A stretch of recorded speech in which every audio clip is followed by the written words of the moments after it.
Good morning, Cyberlinks, and welcome to our weekly wrap-up. We got a bunch of topics to get to today, so without further ado, let's get straight into the news.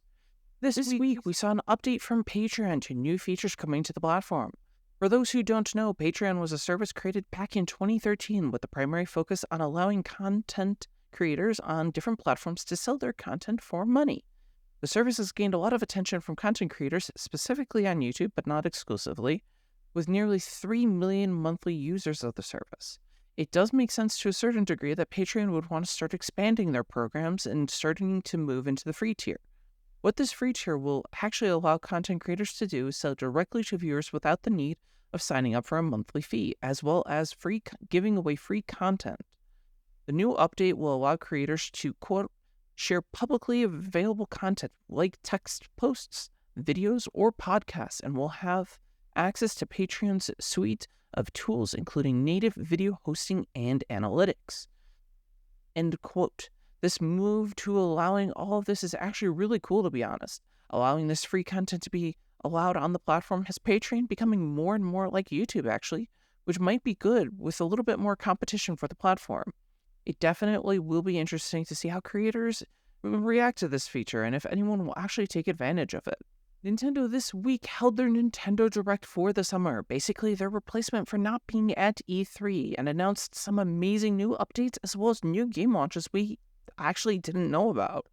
We saw new updates in regards to Pikmin 4 with additional detail about getting Pikmin 1 and 2 digitally on the Nintendo Switch. Sadly, this will be digital only, no physical releases, which is a disappointment for me, but, it's still kind of cool that we get to play them on the Switch. Nintendo also announced their first 2D Mario game in almost a decade, being titled Super Mario Wonder. It's definitely an interesting game, and it seems to be mixing in elements of Super Mario Odyssey, with the game seemingly allowing Mario to transform into different things throughout the levels. Overall, it looks like an interesting game, and personally, I'm really excited to check it out. Throughout the Direct, Nintendo also announced a bunch of other updates and accessories. 2 new amiibos themed after The Legend of Zelda Tears of the Kingdom for Zelda and Ganondorf were both announced and look amazing. Detective Pikachu is getting a second game, yet sadly there is no news about the first game coming to Switch, which is a bummer because they could have gained a lot by having the entire series playable on the Switch, but it is what it is. Oh, and we're also getting a remaster of Luigi's Mansion, which was originally a 3DS game. Basically, across the board, this Direct focused more on giving us classics from the 3DS and the Wii U, which is cool, because it now allows people to play through entire series on the Switch. Starting next month, the price of Xbox Series X and Xbox Game Pass will be seeing price increases for many countries across the board. While Game Pass prices will only have a minor change, they will be going up roughly $1 to $2 depending on which plan is being spoken about. Xbox Game Pass for console will be going up to $10.99, while Game Pass Ultimate will be going up to $16.99. Game Pass for PC will be staying the same at its current $9.99 price tag.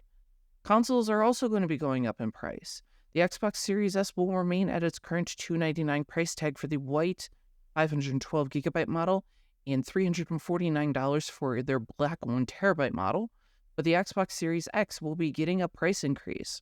These prices won't be going up for all countries, but most at some point will see a $50 to $100 local currency price increase. It's no surprise that the prices are going to be increasing as PlayStation 5 got an increase in price last year. In most markets, it was bound to happen at some point for Xbox. Thank you for tuning in for this week's Cybercast. Let me know what your thoughts are on some of the Nintendo games that were announced. Anything sound exciting or catch your interest? Is the new Xbox pricing updates upsetting you? I'd love to hear your thoughts on the matter. Remember, if you like the video or enjoy my content, make sure to hit that like and subscribe button to see more of my content. I hope to see you all again on our next digital adventure. Price increase across many while